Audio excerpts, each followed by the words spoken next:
directly from your own channel. And Oh, we are awesome. live. Yeah. Coming to you live and direct on Whoa. Friday. You know, we got all the players in the house.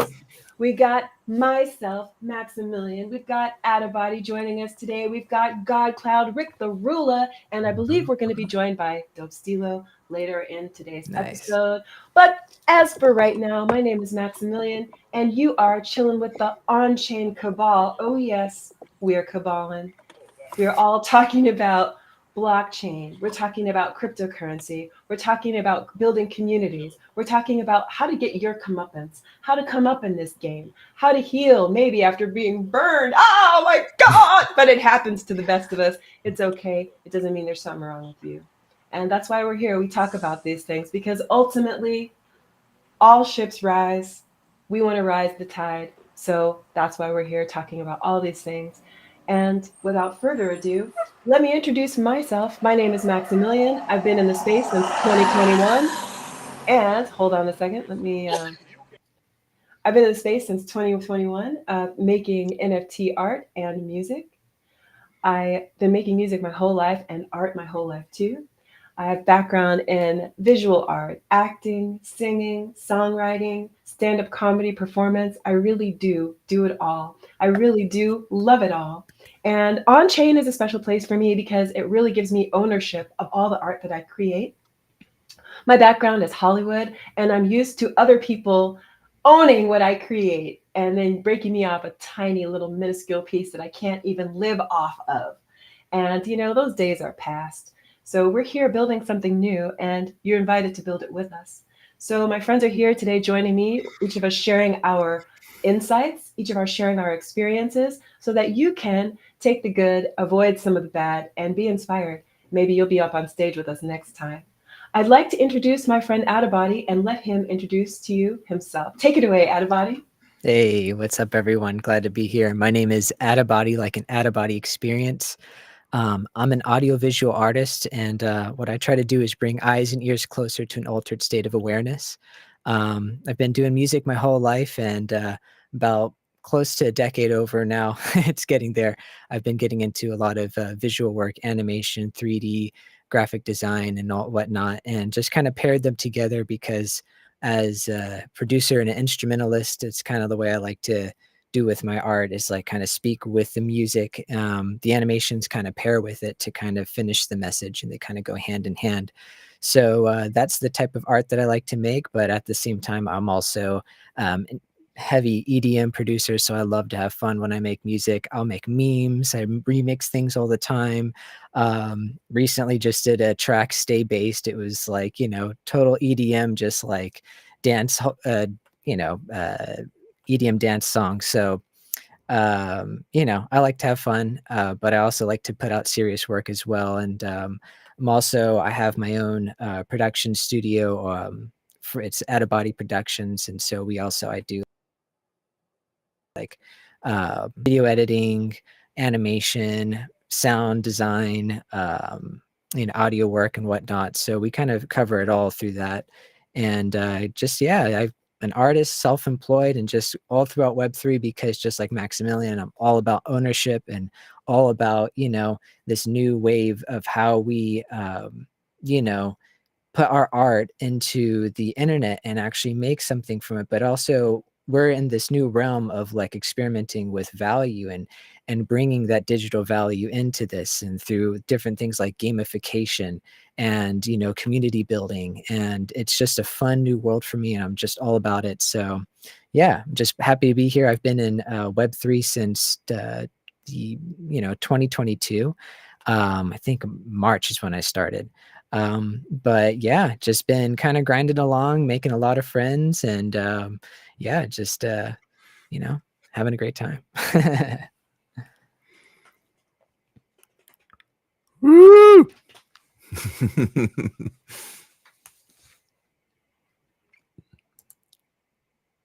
Oh, I think God Cloud's muted. Oh, can you hear me? Take it away, God Cloud. Sorry, I put my thumb. I kind of got a headache on this side of my head, so I took the headphone out. But consequently, that's the one with the microphone on it. So now I got to hold it. I always think it's weird when people like hold a tiny microphone when they're doing their little self You righteous sound spiels. so good though. Um, It sounds really good when you do that. yeah, I got the worst sore throat right now. Um, Everyone, so many but I'm people are not like sick or feeling it anything. equally. Yeah, I just was screaming yesterday, so now my voice is gone. But but yo, what's going on, everybody? God Cloud here. First finger drummer on the blockchain. I think all blockchains, but I was on Ethereum first. Got into Web3 late 2020 when everybody was here, and right around the time when money just started falling out of the sky, and was able to do some cool stuff while I was starting out. Currently the CTO of Malas Palabras Records, which is founded by George Lopez, Andy Vargas, Carlos Santana's band, and yeah, multi instrumentalist, musician, currently doing announcing and commentary for Wild Zero LLC Professional Wrestling, which is pretty fun. And I kind of want to get back into wrestling too, but I got to get some medical stuff sorted out. But yeah, that's me. I'm eager to get into this conversation, so I'm gonna can it right now. Let's go. And without Yo, further ado, we got Rick the Ruler. yo, Rick the Ruler. I'm happy to join this talented panel and this platform, this great platform. My background has been in blockchain since 2014. Professionally, I'm a Wall Street head. I've been in finance for almost 20 years, but I've been pivoting into more self-expression, trying to engage that left side of the brain a little bit more. And create beautiful things for people to see and enjoy. I am the creative director and founder of Hype 3ware. We recently, matter of fact, this week premiered our metaverse, Hype 3 Verse. I had a dope dance party in there on the Wednesday. I want to thank all 600 and change people that visited over the last few days. The 60 or so that liked it and posted videos online. Every single one of you kind of added a little battery juice to my back here to keep pushing and keep creating things that say a little bit more about me and allow me to be more vulnerable. I'm really excited to get into this topic, talking about value and our perception of wealth and how that can be altered by the digital economy. Having been in this world for a little bit, I have a lot of crazy stories to share, and this is going to be a really impactful conversation. Yes, absolutely.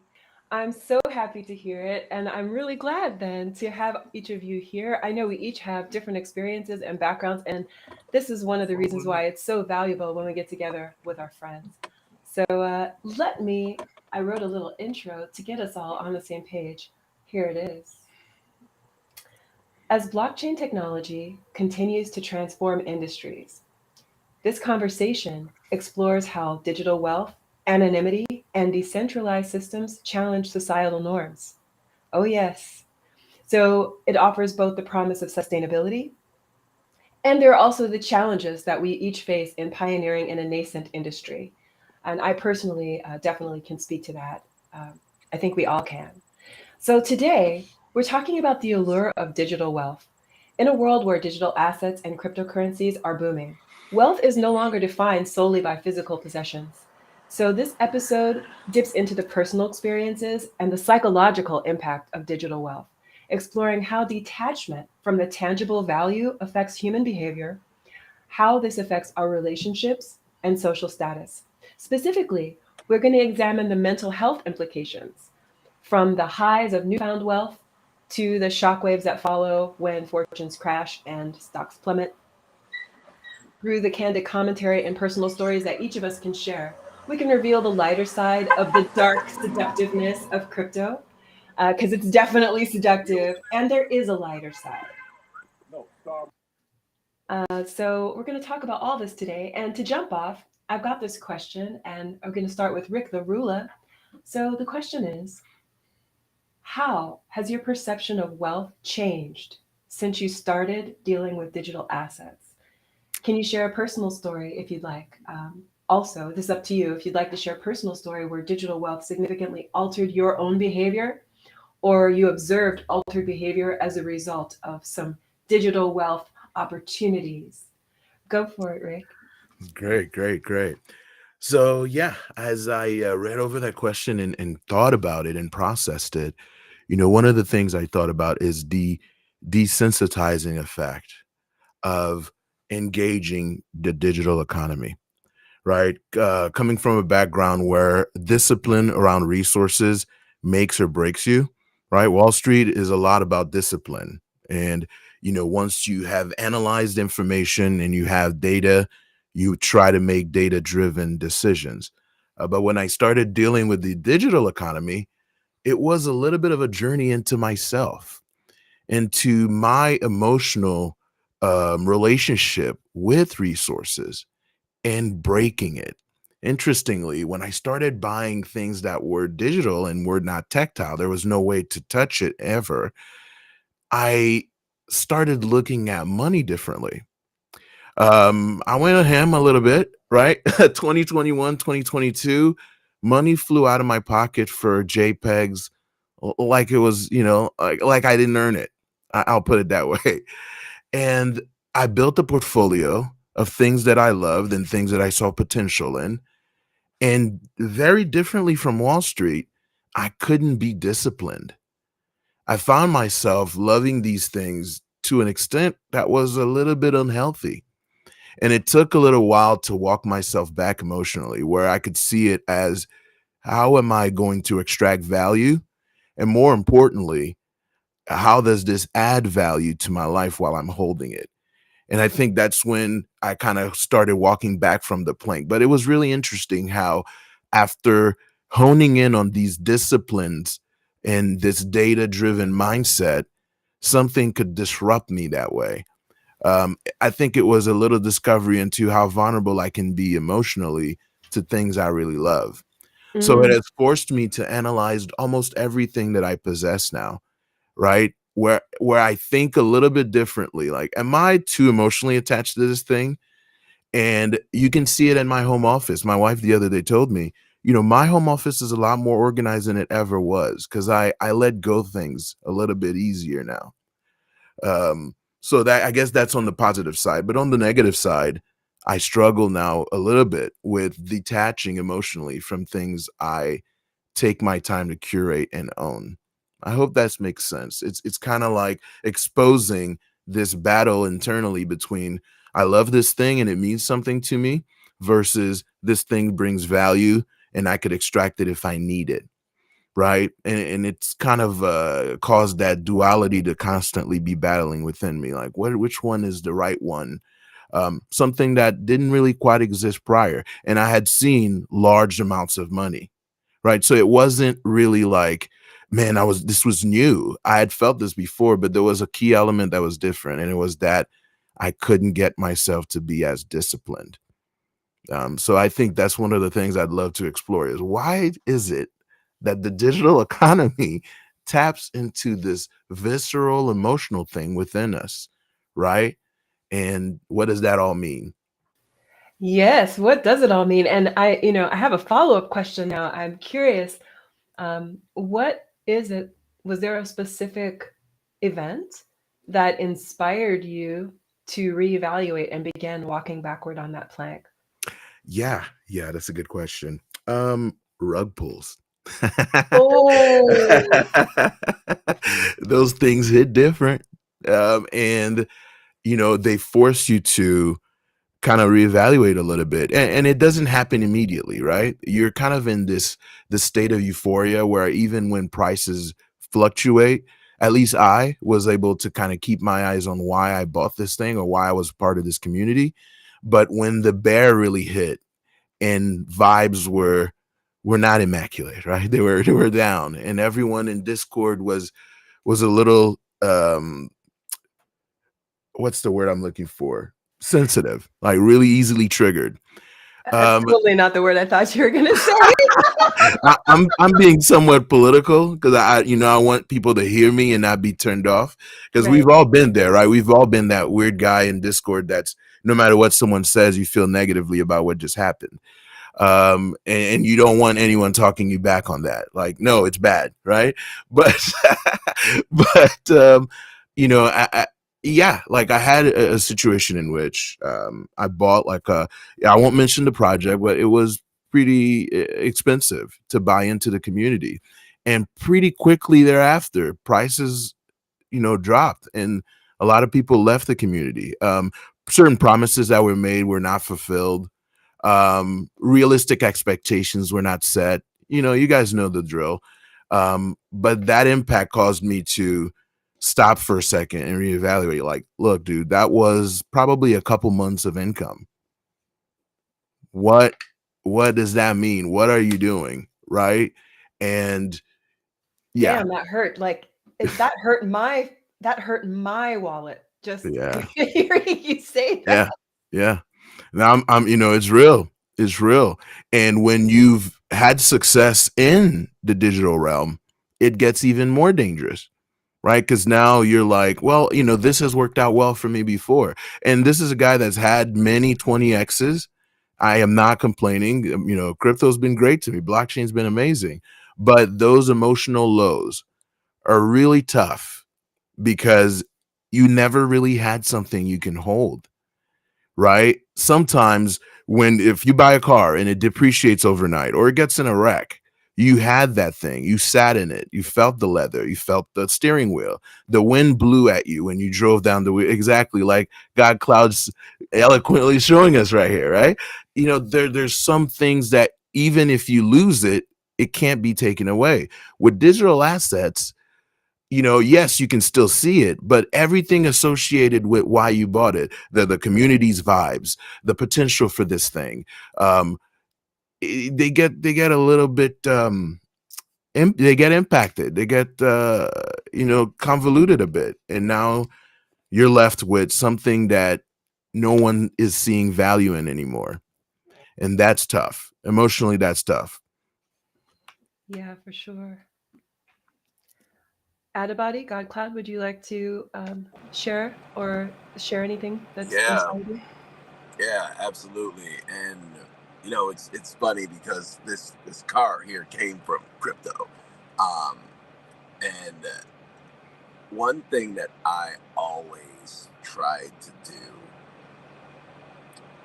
was put that put it to work in like the real world. And I know that might sound, kind of like condescending to Web3 and whatnot, but like my my baby don't eat vibes, like, and as cool as it would be to be in communities and to buy stuff and this and that, like, to be like, hey, yo, we're in the, and I was never really one to chill in those spaces, but because I've seen money before, and I know, Rick, you said you have too, but it's like when I got here, I peeped the like emotional likeness of it, because that's the thing too that is unique to Web3, is because you can be really intelligent, but if your emotional intelligence ain't there, you're gonna be pressed, and I've seen a lot of smart people come into Web3, and maybe they, socially they weren't really like adept in regular life prior to this, but once they got here, they got into a community and were cool. They had the right PFP. They were doing all this stuff, and then they just didn't know how to act. And maybe they hadn't kissed a girl until they got into Web3. That was at least a lot of the people who I knew went through.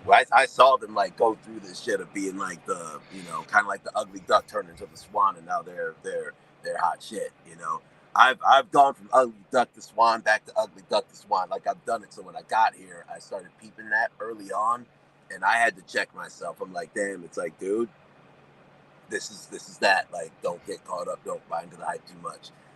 Like, take care of yourself and set shit up so that even if this stuff does go down, you can keep rocking how you want, or basically capitalize off the success that you're having,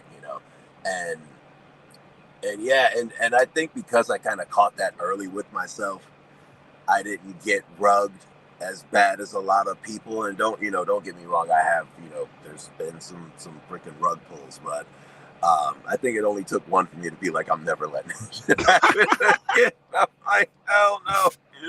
It's like, you get bopped on that side of the town. You either bringing some heat with you, or you not going over there no more. You know what I'm saying? So that's kind of how I approached it. But again, the people who I came into Web3 with, we were grinding prior in the music industry prior coming in with. We all came in at the same time, and definitely not all of us are still here, or even and it's sad to say, not all of us came out with our mental health intact. Some of the homies are like, hey, like I can't even do it no more. Like, yeah, I was doing good, but the attention was just too much for them, So, and I'll tell you why I think this space was unique too. It's just like you said, Rick, like you had dope, you've been through it, but this space was like a new gold rush. And how many times did we see that in our lifetimes? The last thing that we had that was even close was like the .com boom, right? And I don't know how old everybody is, but like I was too young to be buying .coms. I just wasn't thinking about it. I was like, yo, I'm trying to watch Dragon Ball. Like, I'm not even doing my homework. Thinking about to buy some .coms. Like, no. So when this came around, I think that people were like, oh shit, this is my chance to get that. This is my chance to do something. And that really, played on a lot of people's mental health. And then some people who didn't do what they wanted to do, that put them in a deeper hole, So that's why I always tell people, like, yo, make sure that you are honing both your financial and your emotional intelligence here, because they, for some odd reason, just like play on each other, So yeah, that's my take on everything. So God Cloud, I have a follow-up question for you. Yeah, sure. Thank you for sharing. And by the way, thanks for the laughs. You're always so hilarious. So how has your perception of wealth changed since you joined? Did your perception of wealth change, like from actually like seeing and dealing with, I want to say like real money, meaning like paper, like fiat, but like big, how does your perception, how did your perception change, or did it, from like seeing like what traditional big money looks like and how that's acquired versus digital wealth? Or do you still feel like, a lot of times I hear people say it's like play money, magic internet money, almost like do you see a difference in like the big money that you've seen before versus like this digital wealth that we see?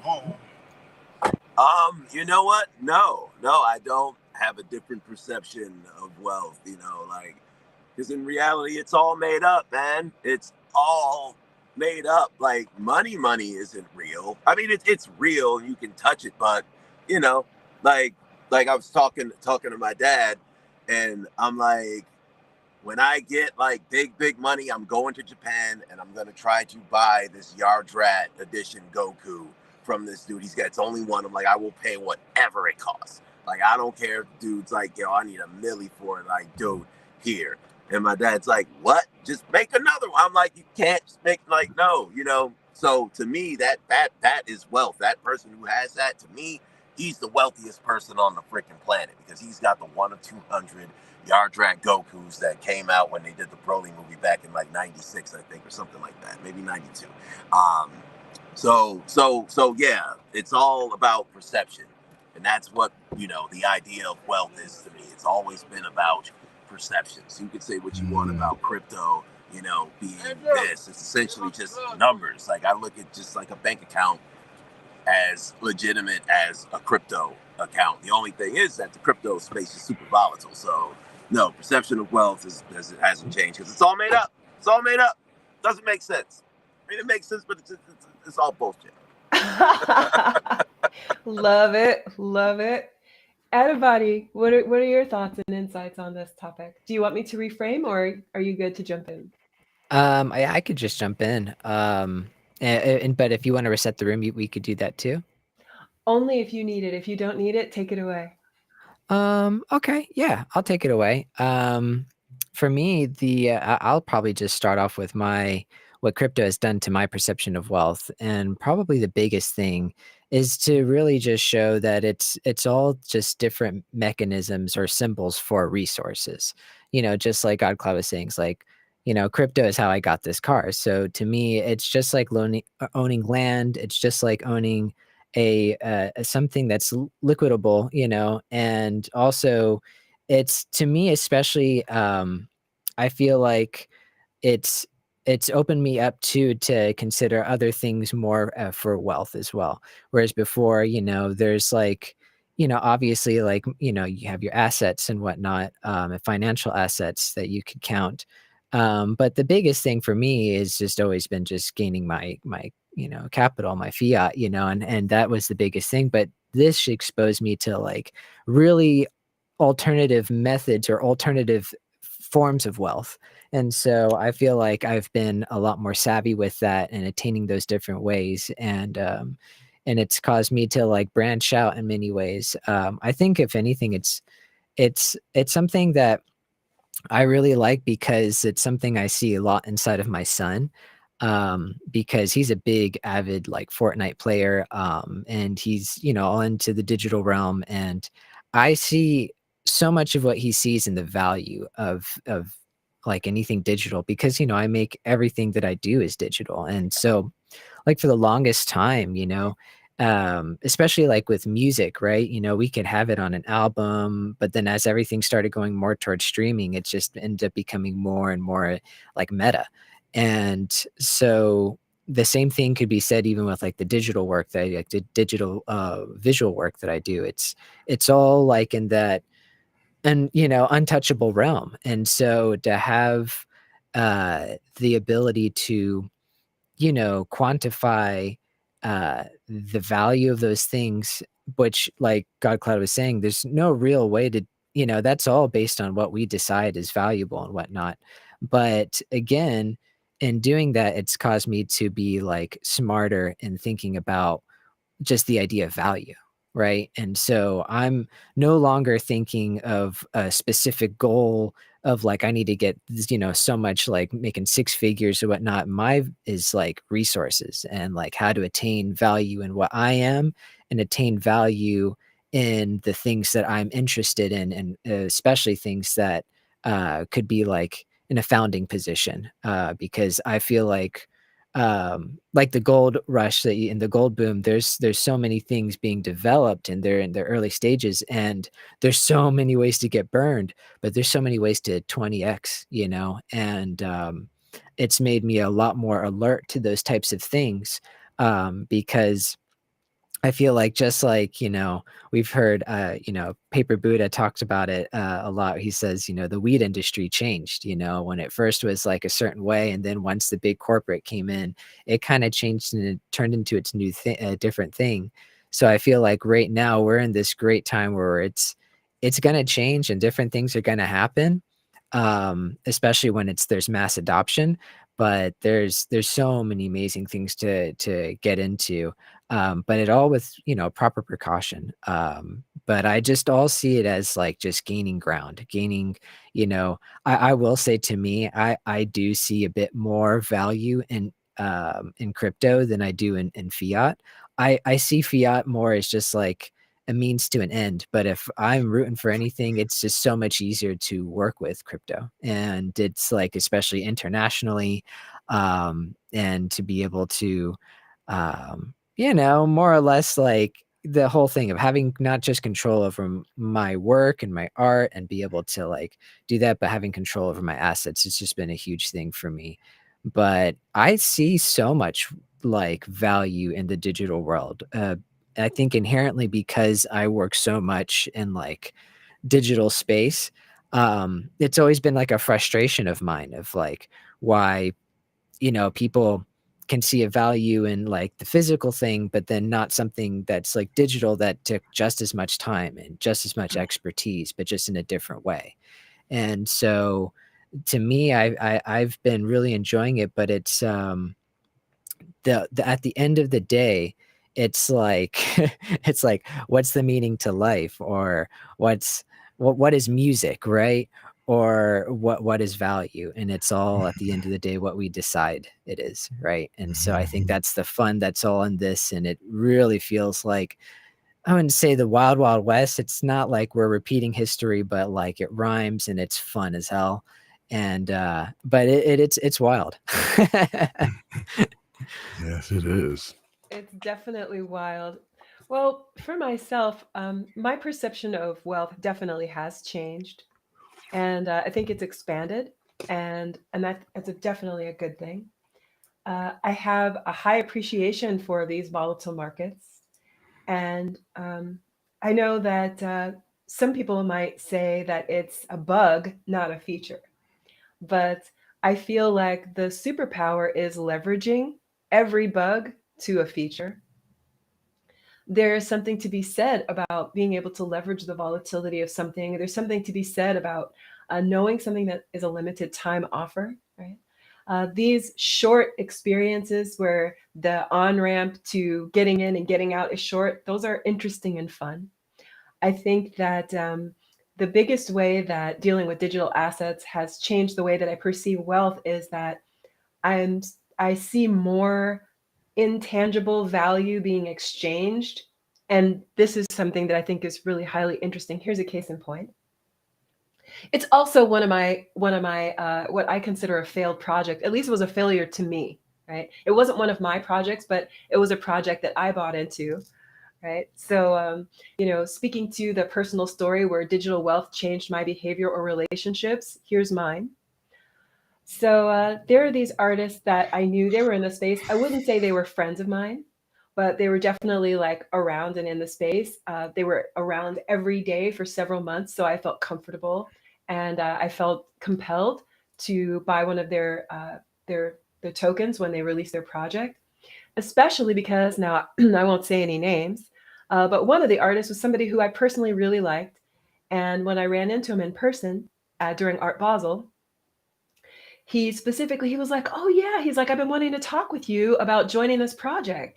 And the way he presented it to me was like it was an opportunity, like join us, buy the token, join us. And the way that it was presented to me was it's an opportunity to we're all joining this collective to create an opportunity for artists to like have increased visibility, so on and so forth. And I'm not averse to putting my money where my mouth is. It takes money to make money. And if someone wants to create a collective, it costs money to do those things. So, this NFT was like a few $100s, which, it's probably like one of the more expensive NFTs that I had bought at that time because I was still like, it was like my first year in NFTs still. So anyway, the drop dropped and I bought the sucker, but all I ever received was invitations to spend 10 G's and more on these weekends that they were doing. It was just like the biggest waste of money. I was so sick and mad at myself that I did it. I felt completely flim-flammed. I felt completely bamboozled, especially by the artist who spoke to me in person and invited me to buy this trash token. It was such a shitty experience. Mhm. I never been made to feel more stupid. I'd never been made to feel more like I was exit liquidity. I mean, it was a bullshit project. And then here's the straight dope. I like later I'm on Canva. Even the artwork was just a rip directly off Canva. It wasn't even original artwork. And I was like, this was just a complete rug pull. The offer was baloney. Nobody ever reached out to me for anything, related to the project, even the person. And just to show you, I'm not a mealy mouth bitch. If someone makes me an offer, I'm gonna call you up. I'm gonna say, hey, what about this fun thing that you talked about, right? Not like in a negative way, but like also I know how the space is. Sometimes things get rolling and people get lost in the shuffle or you forget what you said to so and so. No big deal. I'll remind you, player. What about this thing right here? And you talked about me with this, right? So, I mean, I told you this artist is somebody that I like, a buddy of mine. I had his phone number. I texted him up and I just asked, I said, hey, I'd love to know more about what we talked about. I never received a reply. Wow. Months go by. There's this other artist in the space who I have so much love and respect for. Very nice person, someone who was around a lot. And he was also approached by the same people. He also bought the token. And he asked also, now he asked publicly because this person who had approached me was like making some like announcement or whatever. And I saw like this other friend of mine, he asked publicly, he's like, hey, would love to get more details on this thing you're talking about. And the person responded publicly and said, oh, well, it's kind of secret, right? And so, he said, like, text me or DM or whatever. And we did that. And no response. I didn't get a response. And the other friend didn't get a response. And, this is like, this is the part that's so important to understand. This person who approached me, he's not an indecent guy. Like there's so much to like about this person. He's in the space every day doing a lot. However, that's one of the nuances why these things are so difficult, because it's a person that you like, it's a person that you've grown to trust, who is offering you something that turns out to have no value. And it's really hard to go forward in those relationships without remembering this thing that happened, because to me that puts that person in a different tier. That's not good business, and it's not good friendship. I don't know what that is, but it's something that's happened and it continues to happen in the space. And it's, some people might say it's like a, and maybe it's true, maybe it's like a blameless crime, right? Maybe because that artist who I'm talking about, right? It may be that at the time he spoke to me, that was the vision for the project. It could be that at some point something changed, or they weren't able to fulfill that, or maybe behind the scenes things were falling apart. There's some things that happen among a group of people trying to create a project where there's a lack of synergy or things don't work out. And I have a lot of empathy for founders, because sometimes it can do more damage to come out and make a statement than to try to repair it on the back end. A lot of times these projects are built around friendships and other interests, and sometimes sometimes projects just don't work out, and it's hard not to take it personally. That's why I think communication is so super important. And I tell this story just to say, like, if you're a founder who has been the head of a project and things didn't work out, or people were asking you about something and you didn't get back to them or whatever, even if it's years later, it's never too late to reach out and say, hey, I just want to let you know, I realized that, I didn't follow through on XYZ, and I just want to let you know it wasn't personal. The project didn't do well, or whatever. Say what you can, because otherwise people do end up feeling like exit liquidity. And, nobody wants to walk around with like these bruises that we got from people who we thought were friends. And so, I always tell these stories, not because I'm proud, but because I know that these things happen to people. And when it happens to you, it can feel so personal. It can feel like, how could they do this to me? Right. And, it can make us feel shame. God Cloud spoke about earlier, he spoke about people that weren't in the space anymore. And this is why people leave. It's because our feelings get hurt. It's not because only business didn't work out. It's not only because we lost money. It's because we lost face. We lost respect for people that we liked. And also for myself, when I feel that a person sees me as exit liquidity, you see me as exit liquidity. Well, first of all, I want to punch you in the nose, but because that doesn't feel good. But also, it can be really disheartening to work as hard as someone like myself. I work really hard. I know God Cloud works hard. Out of body, you're in the space every day. Rick, I see you working hard. When you're a person who shows up every day in the space and you're doing for yourself and doing for others, and then people still give you like these fake value offers and stuff, it can make us feel like, what am I doing here? Is this a good use of the hours of my life? Exactly. Exactly. Yeah. So, my perception of myself has changed in this space. It's definitely been elevated as I've come to see. Actually, I am a goat. And the people that don't see that, they're non-goats. It's helped me a lot because, if I hadn't had these experiences, it's kind of like, I could just put it to you like this. In this space, we really do have to show up every day. Where I come from, my background is Hollywood. You don't have to show up every day. you can show up every now and then and still look like you're doing things in the world because the measuring sticks are different over there. Here in the crypto space, you have to earn your rent every day. If you're gone from the space even for a week, there's so many opportunities and things that happen. You really have to be here every day. And I've shown myself that I am worthy of everyone's respect. I've shown myself I'm worthy. I know the decisions and choices that I've made behind the scenes. Hollywood really never gave me this opportunity to test my integrity. And so I am deeply appreciative of all the opportunities that I've had. And the times that things Mm. didn't work out in the crypto space, I know it's not been because of me, and it's not been because of anything I did. And so it's been really fortifying to have these obstacles and challenges, even though some of them have been hurtful. Ultimately, it's bolstered my belief in myself, and I couldn't be more grateful to my haters.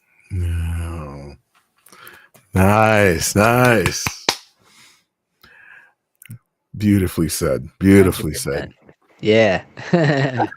Yeah. Yeah. Now, I especially loved what you said about, showing yourself that you're worthy, right? And having that introspect. When I mentioned a journey into yourself, or I kind of learned, that's what I mean by that. Like, you really kind of learn who you are when people that you believed in, or that had that connection with, turn on you. Like, who are you really now, right? Are you going to be just like them, or are you going to put even more positivity out there? Yeah. And I feel like I love that you said putting positivity out there. That's really interesting you say that because I feel like it's really important to, I think it's important to talk about the rug pulls. Because if we don't talk about these things, then when it happens to people, they feel like it's only happening to them. But I think it's important to frame it like, in a positive way where we can. Even if it's a negative thing that happened, standing in a place where we survived it, how can we talk about it even if it was bad? You know how, Rick, you were saying you want to be in the Discord, and no matter what anybody says, it was just bad. And sometimes it is. And you know what? That's a positive thing to say. And I say it too. 100. People go, oh, you had that negative experience, Maximilian. What did you learn? I say, bitch, I didn't learn shit. Those people were crooks. They lied to me. They cheated me. It was always their intention. And what I learned was nothing. Mm-hmm. And sometimes that's the truth. I feel like it's Mm-hmm. detrimental to try and make policies on bad things that happen because Yeah. that's when you end up creating rules to try to protect yourself. And those rules that we create in fear ultimately cannot serve us. Mm. Yeah, Yeah. that's big. That's big there. And I always would try to, anytime something was going on, like give it a minute, you know, because there's been so many times in just regular life, and especially too in my like in my past life, where I would just react emotionally, you know. And I, not to say that I don't do it, but I, like, something happened where back when the ENS stuff was popping off, somebody bought a domain that I liked, and I just didn't think to buy that one. And my emotional, like, response was to go buy a bunch of domains that I think they might like. And I'm like, shit. I'm like, I just spent $2,000 on some shit I don't even want. I'm like, Oh hold my up. God. I'm like, hold up, dude. Like, you're doing it. It's like, God, Cloud, you're doing that thing that you do. And even just last week, somebody, not to keep talking about toys and stuff, but somebody bought a toy that I wanted to get. So I was like, I'm gonna go buy a bunch of. So you have to just really, like, take a step back and take the fear out of it, take that knee-jerk response out of it, and then maybe take some time to calculate, like, and Maximilian, you said, when you said that you learned nothing from that thing, I think that you learned that those people weren't to be trusted. That's Yeah. something from there, All like, right. hey, Okay. Mhm. I learned something. All there right. there sorry, but that's real. And there's so many opportunists in this space, because you got to understand that all the snakes and the sharks that were in the traditional Hollywood, whatever, in all those spaces, they came here. They came Mhm. here and were like, oh snap, fresh meat. They're like a whole new level of artists I can and minds and you know and bodies I can exploit, you know. And I've been there. I've been one of those people thinking like, hey, we're about to do something cool, but no, they're just, you know, exploiting me for my Rolodex and exploiting me for my ideas and everything, you know. Um, but yeah, once my because when things first happened, my initial response was to put them on blast. My initial response was to go and say like, "Yo, here are the receipts. This is what happened." But I'm glad I didn't do that because I took a more calculated approach and you know ended up uh, completely capitalizing on it to the point where I'm like, okay, cool. Now I showed people that I don't need you and that it has been me this whole time, you know. So yeah, I don't know where I was going with any of that, but don't react emotionally and buy a bunch of ENS domains out of spite, y'all. That's the moral of this story here. Guilty, guilty. Because you know why? Because the ENS was our.com. You know, and for Mhm. anyone who doesn't know what we're talking about, let me just break it down real quick. ENS is Ethereum name service. So in crypto, when you are using wallets like MetaMask or any Ethereum is a currency, Ethereum compatible currency, we're using these wallets and they have these extremely long uh, address. It's a combination of letters and numbers, and you can't say it, you can't spell it. If you get one digit wrong, your money's going to somewhere else. You can never get it back. It's a big monkey fuck. So that's why we have ENS, and ENS is a way to add a speakable, readable name for your wallet. So, for example, Maximilian.eth. This is actually my ENS name. When you see .eth, that's somebody's ENS name, and you can send money there. You can send me emails. You can send all kinds of stuff if you know how. So this is a really cool technology, and you know people were going crazy, going ham buying these ENS names, just the same way that people get crazy buying domains. It's the same thing because there's so much functionality even that we have not yet explored and discovered. Although I feel like the Ethereum network is experiencing some technical deficit right now, as other networks like L2s and stuff are moving faster and providing transactions faster. Ultimately, these networks are about speed. And so, as the network, you know, as things get older, and as upgrades are happening in other places, other new networks are being built that are faster, and new domains on these new networks are kind of the thing. But I feel like there's always going to be a use case for ENS names.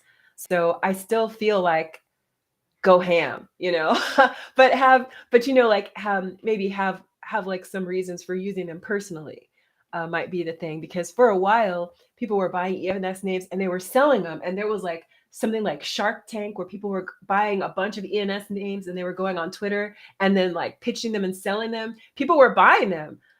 So it's, you know, people, there's always somebody looking to trade something that people collect. Yeah.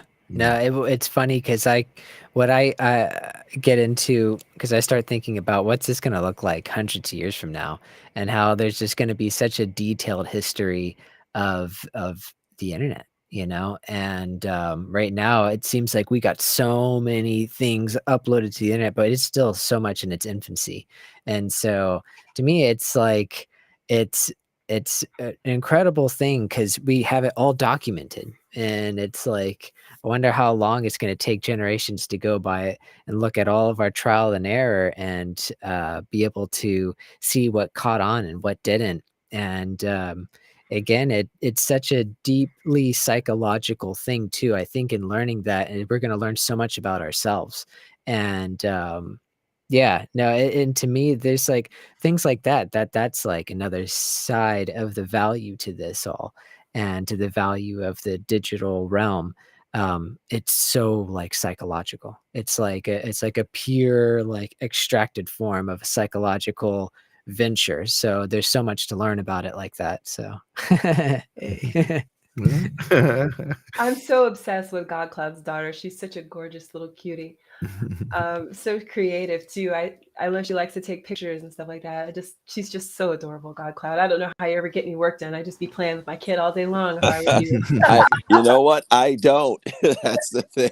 I You don't. don't. I have, dude. She's in the Nightmare Before Christmas, so every day, like we wake up and she just throws them at me. She's like, "Be Jack," because I'll do all the voices and everything for her, but she's just like, "Be Jack," and I'm like, "Hey, everybody, it's me, Jack Skellington." Like, God Cloud makes being a dad look so much fun. Yeah.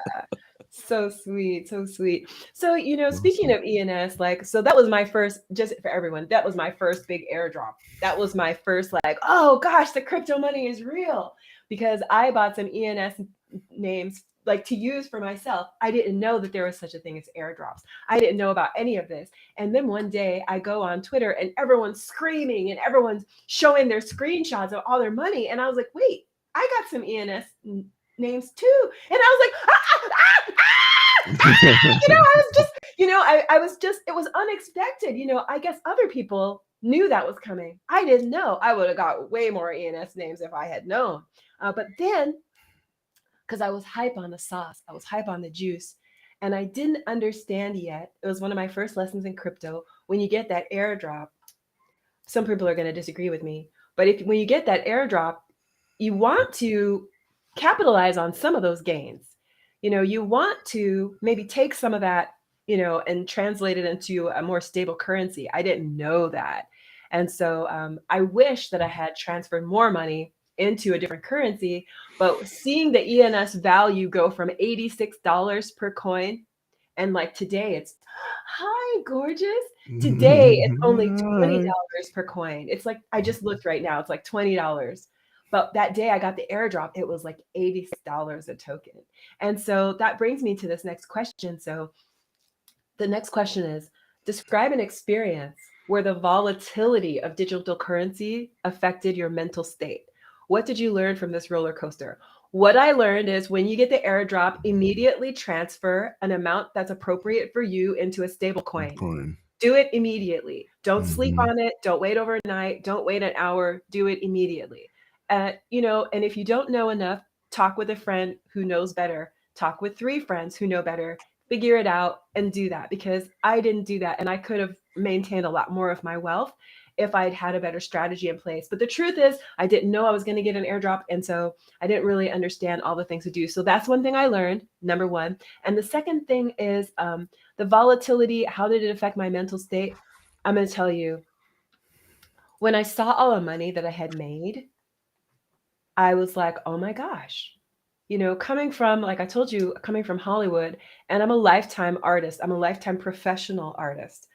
I never did have a second job like at a whatever other actors do to make ends meet. I didn't do that. I just stayed, not having money. I lived off my acting money. I paid my bills off my acting money. There was a lot of things I couldn't do.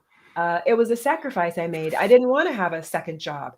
A lot of actors I know, they have other work that they do, and I really commend them for it, because when you have a way to support yourself that's not dependent upon your acting career or your music career or whatever, you can make better choices. So I have complete respect for and kudos to every entertainer out there. If you have a second or third job or other career that you support yourself with, more power to you. It's absolutely in your favor to do this, and you're very smart. For me personally, I just don't have the aptitude to do these other kinds of jobs.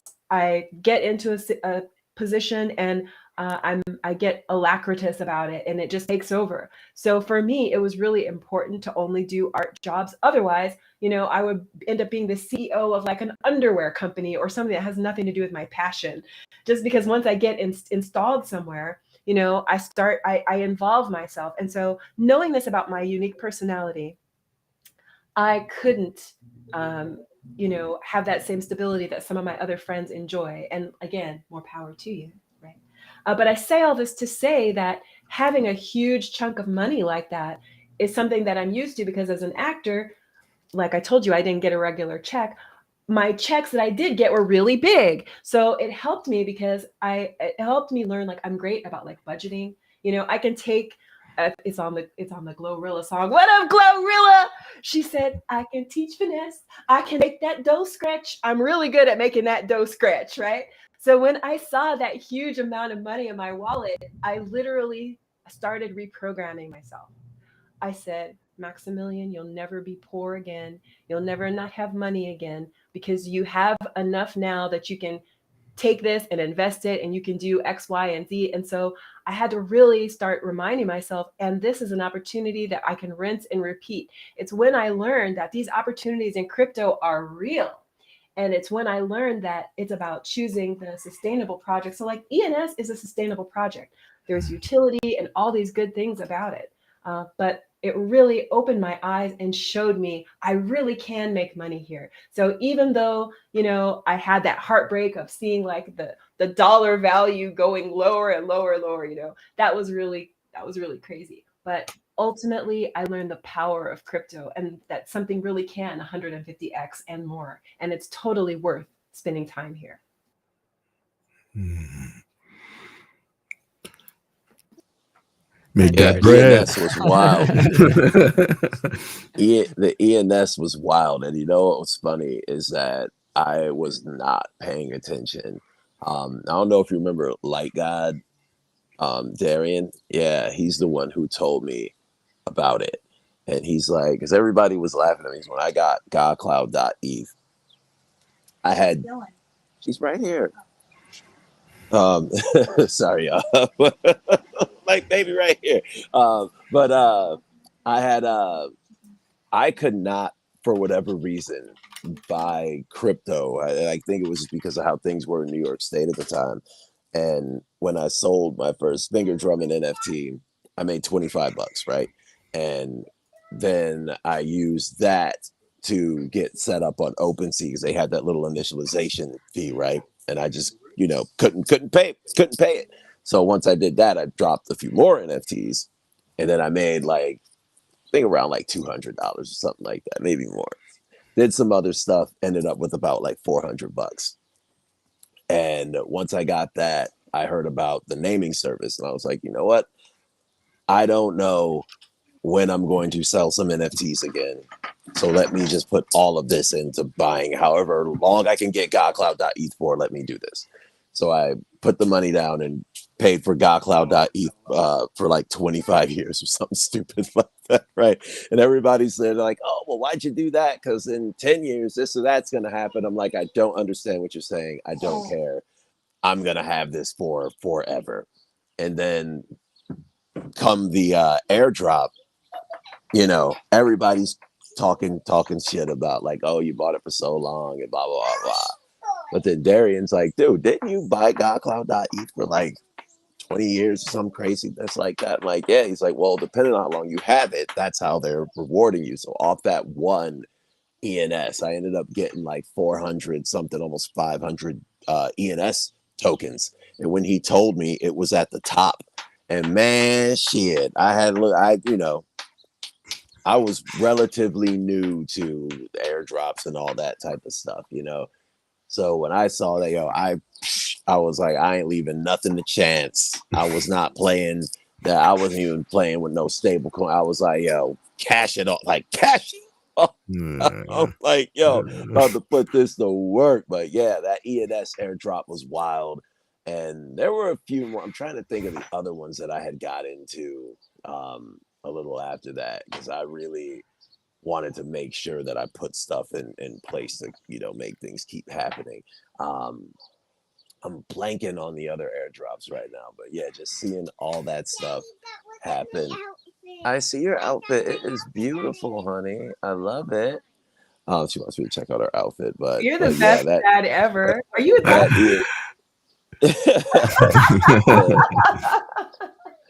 Yeah, she loves her outfits and her clothes and everything. But yeah, ENS airdrop was wild, and even still from that, I was able to buy things, upgraded my studio that I then made other projects and things with. So I'm still, like I'm still eating off that ENS airdrop, y'all.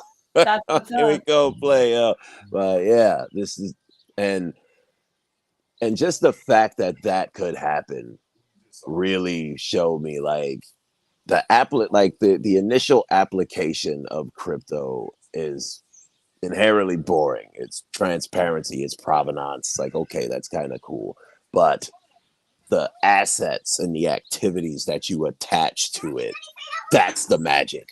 That's the cool shit. That's what can start cultures and entire movements, you know. Mhm. All the other stuff, boring as hell. But you got Yeah. to get creative and make this stuff, because a pot is just a pot. Tomato is just a tomato. But when you start making sauce up in there, now that's something special. So yeah. But Ian, yo, shout out to ENS, yo, for Shouty to doing ENS. that, yo. That just was Yeah. wild, yo. ENS put a ring on this bitch right here. I was like, this is real. That's when it became real. Like, everything before that happened was just Mhm. philosophy. You know what I mean? Mhm. And, Yeah. and Yeah. I want to hear, Rick and Adibody, I would like to hear from you too. Yeah, Yeah. tell us your insights on these. Nah, most def. I think very much like you guys. I think airdrop season definitely opened my eyes to something. Just like God Cloud just said. A lot of the premise around blockchain is somewhat boring. But one of them was owning your data, right? I remember that really sticking to me. What does that really mean, owning your data? And when airdrop season happened, specifically to when the exchanges and lending platforms started rewarding people that had engaged them, like DeFi. There was like a little season there where DeFi was just doing airdrops. That was that moment for me where owning data meant something, right? I got rewarded for using this platform with my wallet. They didn't know my name, they didn't have to. Every wallet that engaged the platform got an airdrop, and it made it change from, okay, I'm collecting art and I'm just having fun, to this might be somewhat a financial instrument. And I made my first real money in blockchain, right? I think mining, I was somewhat desensitized because I had made some good money, amazing money in mining, but I was doing something, right? I had to buy the A6 miners. I had to keep upgrading. I was paying those crazy power bills. But when airdrop season happened, it was the first time where I felt like I was somewhat passive, although I had used the platforms, but I was getting like resource. I actually made a bag. And that led me to think about just blockchain in general as not just a place to come and play, but to take it more seriously. And how it has impacted my life, you guys, like it totally changed my outlook on my career, right? Because I felt like, okay, now I need to learn about data. And now I got really into, and now I'm a data scientist, and I changed from being purely a guy that's working on Wall Street and dealing with relationship management to now diving more into the facts, right? So I feel like it totally altered how I look at almost everything, and more specifically, like my professional life. Now I'm all about, give me facts. Men lie, women lie. Just drop them numbers on me. Numbers are so sexy, and uh, but it's time flies when we're having fun, and this conversation's been so fantastic. It's already after 12:15. I know that everyone has some other obligations today, not least of all out of body. So I wanted to just give him an opportunity to tell us about his drop, what he's got going on, and tell us where we can find you out of body so we can link up with you. And of course, you're welcome to join us again next week if you're able. Would love to see you, Hell of yeah. course. Awesome. So yeah, tell us your stuff. I'm going to throw your QR up. Tell us about yourself and where we can find you. Oh, thanks so much. Yeah. It's been awesome hanging out with you guys. Really enjoyed the conversation. My name's Adabody. It's spelled ATTABOTTY, and it's the same for everything. My Instagram, my Twitter or X, my YouTube, even my website, even my ENS. So Adabody.eth, right? So I managed to grab all of those. And yeah, right now the track that I have featured that I have up right now is a collaboration I did with Losi. It's called Stay Based. It was just kind of like a big, awesome, build-a-thon type of thing to help out with the On-Chain Summer and Build on Base event that happened this summer, and we kind of more or less became like the anthem of On-Chain Summer with this track. And right now we're hosting a remix competition for it, and there's going to be prizes. We're having Sonware. I'm talking to some other people about finalizing some other things. But yeah, it's all as a means to just have fun with it, kind of reward the community and for us all to get a little something out of it. And yeah, that's kind of what's going on with me right now. And other than that, just building like crazy and getting ready for Miami and Basel. And yeah, a lot of cool stuff. I just really enjoyed hanging out with you guys. The video thing's a lot of fun. Yes, absolutely. Well, it's always nice to see you. Let's see. Can y'all hear me? Let's see. Yeah. Okay, cool. I have a lot of controls back here. Sometimes the controls hide like my mute buttons and things like this. So it's so good to see you, out of body. And I know you said you got to jump off. And Rick the Ruler, I know you said you also have a Yeah. hard stop that we've just tiptoed right over. So I'd love to give you the floor, give you an opportunity to share what you've got going on, and throw your space up in the space. Thank you, thank you. Nah, it's a great conversation. I think that's why we're locked in. We're locked in. Now, I'm gonna be keep creating cool stuff. Hype 3ware has a new metaverse. We're planning on the first, at least that I know of, spatial music festival this fall. It's going to be held in Hype 3verse. I have a venue set up, and we're working on the artists and some really cool both digital assets and in real world prizes, really cool games and quests that we're going to have in there. The whole point of it is to get us to be more interactive and decentralize how we connect with each other, right? We're usually on one of 3 or 4 platforms. We're hoping to add yet another. So yeah, check us out, check out our website, and there are merch, digital and physical items for sale there. Smart merch that you can enjoy with your friends and family and kind of represent the communities that you're a part of and wear your convictions on your sleeves a little bit. But you'll see me periodically. I'll pull up and share my thoughts and keep creating things that make me happy and allow me to express myself and bring joy to the world.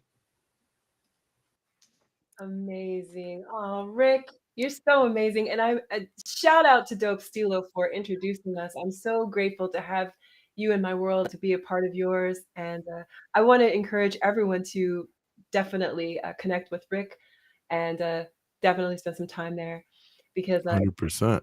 yeah, and I love your space. I'm looking forward to hanging out there. I'm looking forward to the music fest. I'm looking forward to performing, if that's a thing. Outsourced, of course, of course. You already know. You already know. Yeah. Looking forward to you. I'm trying to get a duo with Dope Stilo. We'll see if that can happen. You That'd be know. dope. That go down in there. Yeah, Historic. yeah. He's one of my faves. I love his music. So thank you so much for rocking with us. And it's always good Yeah. to Peace and love. Peace, God Cloud. See you guys soon.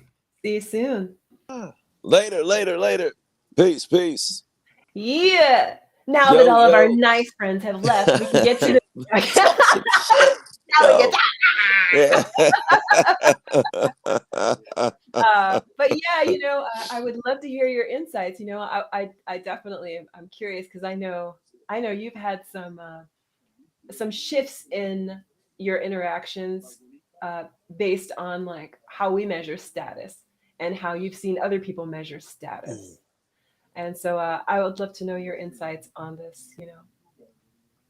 Yeah, you mean on status, like, Yeah, like how we measure status on, like, here in oh, this just in sector. general? Yeah, like, in this sector, it's like totally different. Like, in Mm. in the world before, right? Owning some artwork or whatever, like it didn't give you like special clout, special status. But it's like here in On-Chain, we have all of these different, I don't know, like kind of measuring sticks. It's like in the off-chain world, the status measuring sticks seem to be like, how much money do you make? What kind of access do you have? Can you Hmm. do you get invited to the Oscars? Like these kinds of things, right? But here, you know, we measure status differently, I think, here. And I'm just curious, like, has being here. And you talked about some of the opportunities that happen when you get into these digital assets. And so that's kind of what I'm talking about. That's like a big status change too, like having access to certain people or through certain portals. And so I'm just, I'm curious about like how do you feel about what are the different status symbols here in our sector, and Yeah, how can we capture them? How can we capitalize like that? for sure. So how I can say I've seen status, uh how can I say this? I'm just about to say this in the most like archaic hood Yeah, way give it possible, give it to like me. Give it to me, K-Man. depending on what people think you can do for them or what they can get out of you, that's how, that's gonna be your how you are perceived or your status. Because I'll say it like this, because I was talking to and when I was talking to Binks about this in Toxic Honesty on Wednesday, right? Shout out to Binks. Yeah, shout out Binks. But when I noticed that when I was working with, oh yeah, I got you. Okay, word up. My dad's taking off. But Oh, yeah, hi, when I Dad. know, well, he's in the car. He's I peeling out know. now. In the Mercedes and out.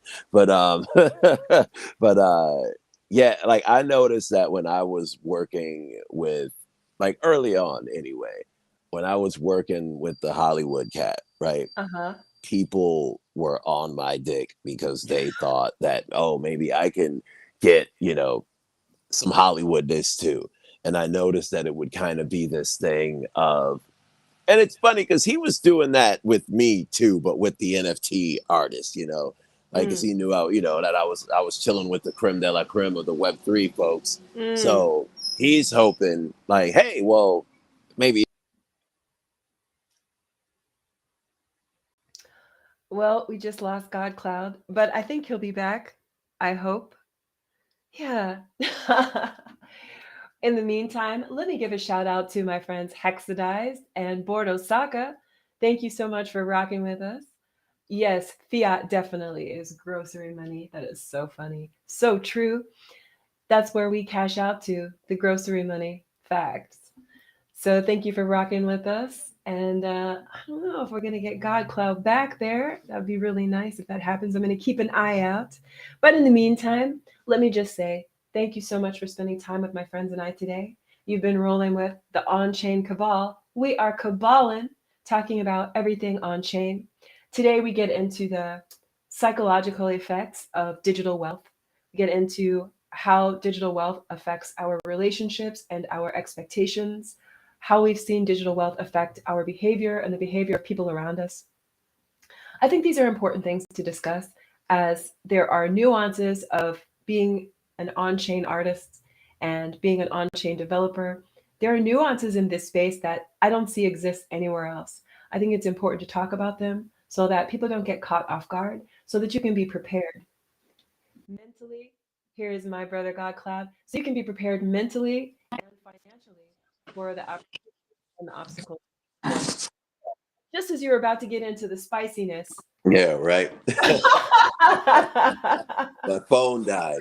I had 5% though. It must have just all that. But yeah, like if basically if people think they could get some or get further from being like next to you, that's how valuable you are. That's your status in the space. Mm. You can even look at it in like Twitter Spaces. You can see people who will flock around one person, and will be just cool with like engagement farming and being up on stage with this one person, but you never see them doing their own thing. You never really see them doing their own thing.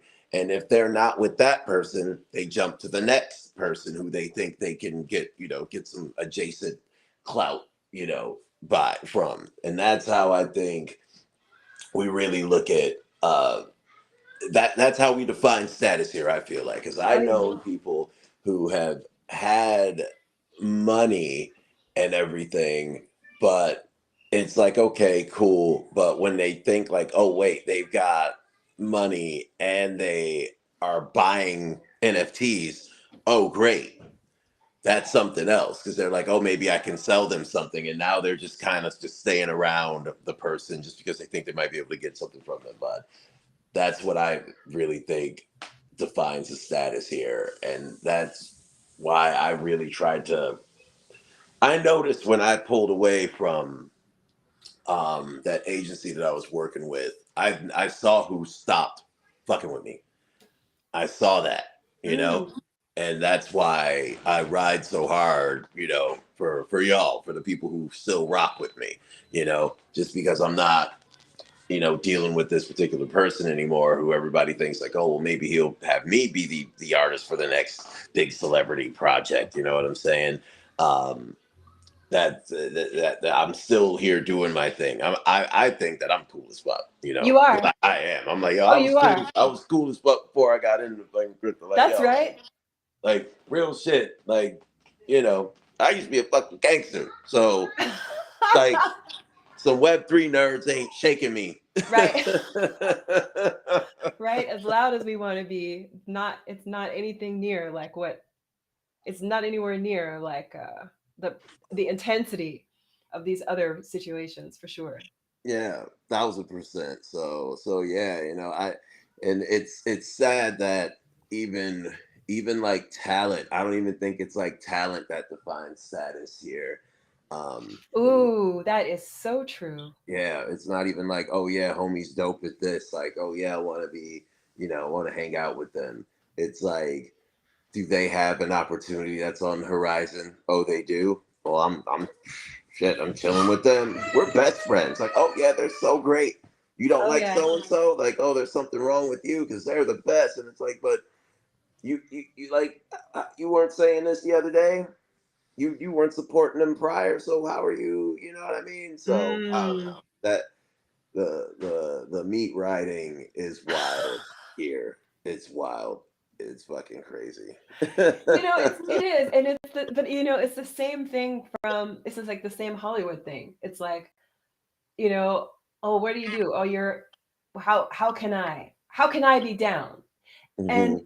you know, I think I love that because I love that if I love that if it's like I love your energy. How can I be down with whatever you're doing? To me, that's always a vibe. Yeah, yeah, yeah. Where it's opposed to uh, how can I be down with what you're doing? And it's not because of me. It's just because you want any opportunity, regardless who it comes through. And Hmm. I see that too around. I do see that. And so, yeah, I feel like the status measurement, that's the measuring stick. I feel like that's the only measuring stick. I know sometimes people say, oh, I made these sales. A lot of people here in the space are bragging about their sales, but I already know a lot of people had back, you know, silent deals where some rich friend of theirs or they use their own money to buy up their own project. And and then they brag about those sales or they don't brag about those sales. And then they say stuff like, oh, yeah, you can check, go look at the ledger or whatever. And, um, you know, that kind of strategy has a purpose, but it's also disingenuous. And Hmm. so I feel like, there's a danger in following people who have bolstered their statistics because they're not where they are because of their wisdom. They're not where they are because of applied knowledge.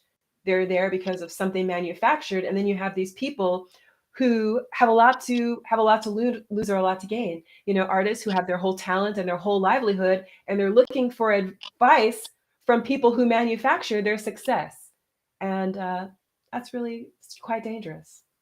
Yeah, and you know the funny thing is, it's like I remember for one project, somebody was saying like, "Oh, well, you're not even for one project. This has been on a couple projects that I've been on," and I'm like, I hate that I always have to have this conversation with people, and I understand what they're saying, but at the same time, I hate this where they're like, "Well, let's make an account and we'll get like 70,000 followers on it," and I'm like, no, I'm like, let's not do that. And they're like, but once we get that, then the real people will they'll show up more. And that's kind of true. That's true. But those people who are only showing up because we have this perceived 70,000 followers, they're not down for it. They're not down for us. They're clearly attempting to be hangers on, Oh like yeah. if you think that, oh, I'm some big shot and that's, why you want to fuck with me, but you weren't giving a shit when, like I was, just finger drumming into the ether, then no, then what? No, I don't want to, like, like I don't want you hanging around. Like you're not cool. So yeah, like that's something that always, drove me nuts. It makes sense, but at the same time, it's like those people aren't going to. They're the same. It's and we would see it a lot too when certain projects would have like a, oh hey, retweet comment whatever type shit, right?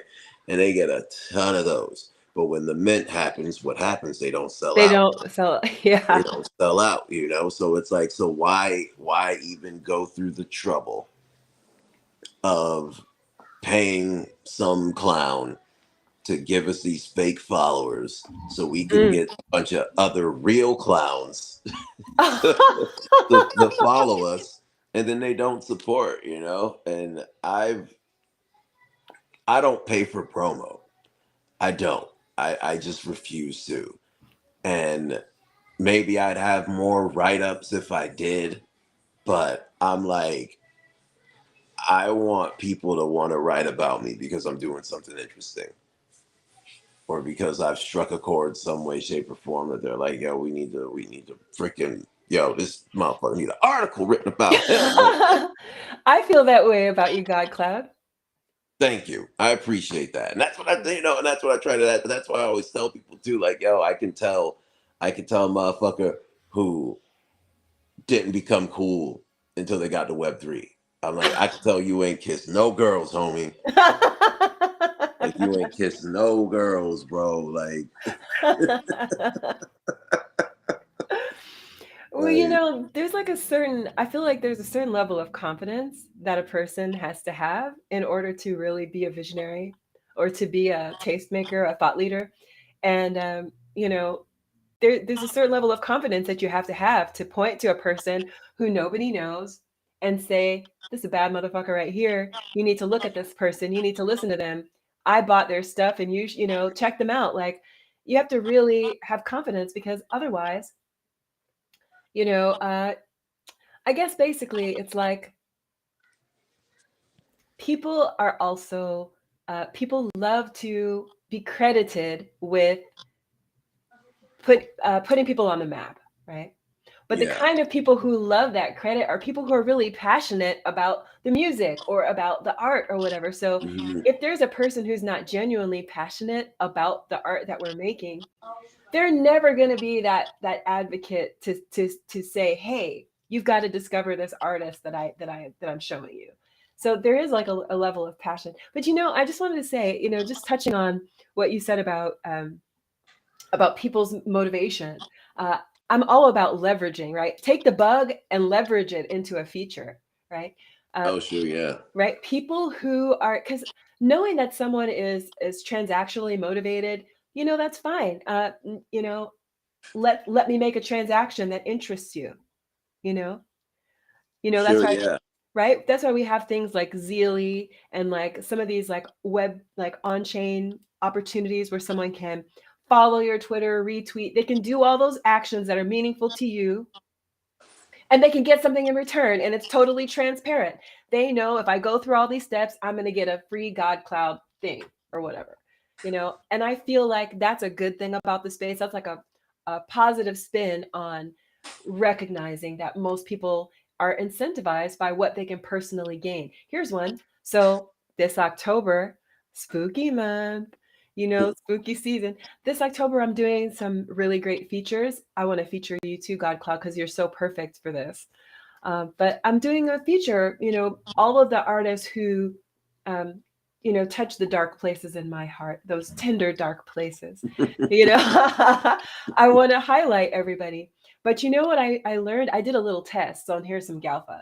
So the month before last, I went to Beeple's party. Beeple had this amazing Pepe Fest at Beeple Studios, and I met so many wonderful people, so many artists, and I did a write up, and I included as many people as I could, mentioning, giving links, etc. And my hopeful expectation always is, if I include you in a feature, I hope you'll share it. You know what I mean? I don't ask for money, and I'm a professional writer. So if I write about you, my expectation is that you'll share it, not because you're doing me Yeah. a favor, but because you're doing yourself a favor Right. Sure. Yeah. by sharing something good that someone wrote about you. So, but what I learned is, some of the people that were mentioned, even though I tagged them, I said, hey, I mentioned you. Everybody didn't share it. Hmm. And, I'm not sure about why that is, but I said, you know what? What I can do is, next time I do a write up, I'm going to make it formal. I can make it formal. I can say, if you want to be included, this is just to show people, right? I can make a page where it's like, you have to retweet, follow me, do all these little hoops before I will make available to you the form that you can fill out so that you can be featured. Yeah. And Yeah. it's like, why do I have to do that? I have to do it because people didn't share it when I just did it the normal way. When I just gave of my generosity and I wrote a nice article and stuff, even though it would benefit the person who's being featured to share it, everybody didn't share it. And it's not because they're hating on me. And I won't even say it's because there was a lack of appreciation, but maybe they didn't know that they were supposed to do that. So, so I'm saying, like, the was I not being transparent when I included them in the article? No, because I was going to write about them anyway, because I think they're dope. Right. And I just wanted to say that, just because a person does something out of the kindness of their heart or out of their interest in actually, promoting you or myself or any other artist, it doesn't mean that they don't want something in return, or that they wouldn't accept something given in generosity in return. Like God Cloud, I know you helped so many people, you put so many people on, and you never asked for anything. No, I didn't. No. Some people did give back though, which I appreciate, But yeah, like again, my whole goal back in the day was, honestly, I wanted to just get more Black people on board with crypto, and then everybody's gonna be like, he's racist. But Well, we're just trying to season the whole meal, yeah, so that has a little bit more flavor. So how did you do onboarding Black people? How'd that go? I think it went really well. Granted, I want to say back then I stopped counting after, and now that I even start thinking about it now, it's probably way more than 10,000. Because on a bad night, I would probably do like 400 onboards, and I That's a was doing lot. it pretty consistently. Yeah, I was doing it pretty consistently for most of 2021. So if you think about that, let's say, damn, yeah, let's say I'm hitting like 1,200 a week, Ooh, God and Cloud, I had no idea you onboarded so many people. yeah, no, yeah, yes, and that's the thing. A lot of people, You don't brag enough. You don't brag enough. I don't, because I don't, I heard Alexander the Great say, I didn't hear him say this, and I wasn't there, but I heard that he said, like, what's the next conquest, like, what's the next thing? Yeah. Like, yeah, I've done some cool shit in my past and whatnot, but I want to do bigger stuff. You know, I want to do some bigger things, and I've been. And the only thing that like drives me crazy about that is that it just takes so long because Mm. I put the bar really really high. You Hmm. know, like so it's taken me a minute to like top this stuff that I've done in the past. But yeah, you know, like some people, um, like one person that I'm super proud of is Sarah Script. You know, she was one of the people that I onboarded. She sold her first NFT in one of my 101 classes. You know, like she didn't know nothing about Web3 NFTs. She came through, got her had her set up a wallet, had her mint her first NFT there, and it sold right there. Like holy shit! But with me on board, and I noticed that my audience would be like 80% black people, maybe like older too. You know what I mean? Um, like I'm in my late 30s, but I still feel like I'm like 17. I'm like a young old cat. You know what I mean? But I would notice that a lot of black people would come through because and like you know and this is no shade but like in the NFT tip space is like the jargon was so high that it was you know it wasn't really inclusive because people were so fucking confused. They're like what's happening, but no, I would sit there and be like, hey, this is what this is how we're gonna do it. Go get MetaMask. You on your phone, you on your computer. You need some help, talk to me after. I'll help you straighten up whatever this or that if you need some more help. But you know, I was doing that. That's what I was doing. And then when I joined 808 Wave, the audience got bigger. So yeah, I've been saying that I've onboarded over 10,000 people, but now that I think about it, it's shit, it's probably like, you know, maybe even more so than Wow. that. Like a lot more. But yeah, I put some people on, yo.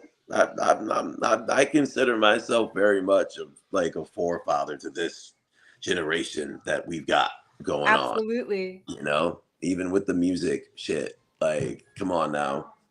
Like I dropped the first of something. You know, like I beat a lot of the uh like I don't know if I told you this. You know Arab music? I No, don't know. he's a finger drummer guy. He's sick. He's sick. He's probably the first person that I saw that was really finger drumming that I was like, oh damn, this is a thing. Okay. Like I can kind of do that. Let me get started doing this. I'm gonna have But to check it out. yeah, look up Arab music. He's dope. He's really good. Um, but he dropped an NFT in which he was giving a drum machine away. And I don't know if he had like some beats with it or something or other. But he was like the first like famous finger drummer that I saw in the space. And he dropped a month after me. He dropped a month after I dropped. So the fact that I was here early enough to beat the like bigger name finger drummers, like show like I'm like yo, I'm in this shit. I'm on it. I'm paying attention. You know what I mean? Um, so the fact that I beat him really means a A-Rad lot. music. Okay. Do you know the website or because now I'm like, wait a minute. Oh, so it's Oh, AABAMUZIK, I believe. I would never have got that right. Yeah. Gotcha. But he's nuts, yo. He's freaking dope. A-Rap music is on some shit, but yeah, you know, like I don't know. Like I'm just not one to brag, but yeah, once you know, it's I think gonna you be should brag time. more. You should brag more. Yeah, no, it's coming because all this stuff that I've been building, it's starting to actually like come to fruition. So, Yeah. um, I couldn't be more happy for you, God Cloud. thank you. I appreciate that, and Yeah, I couldn't happen appreciate to a more badass, nicer guy for real. it. But Yeah. yeah, I'm about to come out swinging. I just finished paying off This is gonna be my last guitar that I'm getting. I knew you were gonna. I knew the word guitar was coming, and I don't even believe you. Look, it's almost like we're an old married couple. I'll be like, yes, and there will be another one after that. No, no, I You're can't. not full. Look. Don't even. God, Cloud, you don't have to give us these lies. We expect you to be buying guitars until the day you die. You might come back as a ghost and just to try to buy a guitar. You know what? You're not even kidding. I I totally. know. But yeah, but this one I'm super hype about.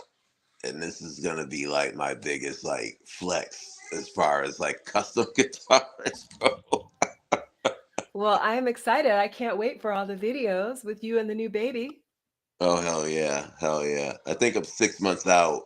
Um they got the body, but they're working on the neck, the end legs. I'm getting my Drop that neck.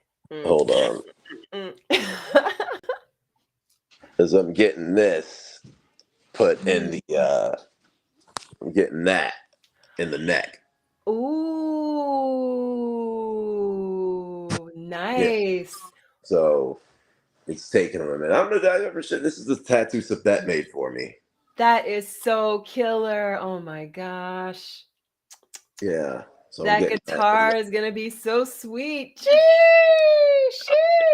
So where's the first concert with that guitar? I don't know. Probably gonna do it online or something. Oh my gosh, that would Yeah. be incredible. Well, I hope, let's talk about this some more next time we get together. But maybe if you're going to do it online, maybe you collaborate with Dope Stilo and do a concert. He's got some beautiful metaverse spaces. Oh He yeah. loves to stream. He's sick with the live stream. Like he could, like when you did your concert and he was streaming it into the metaverse and we were all dancing, watching you up on this. That was so Mhm. killer. That was Yeah. killer. So Yeah, maybe, that was dope. I wanna have like the visual coming in too. Or however Rick the Ruler does what he does, that's what I want. So I need y'all to see, y'all have to see it. Because yeah. everything I do is so visual, so visual as well as, as oral. Um so yeah, definitely. And and yeah, I'm gonna send you some pictures of stuff that I've got. So the guy who's building the guitar, he's built stuff for other people, and this is what made me be like, "Yo, dude, what the fuck? I need me one of them shits." But I'm gonna show you some of the other stuff that he's built. And yeah, yeah, this shit's fire.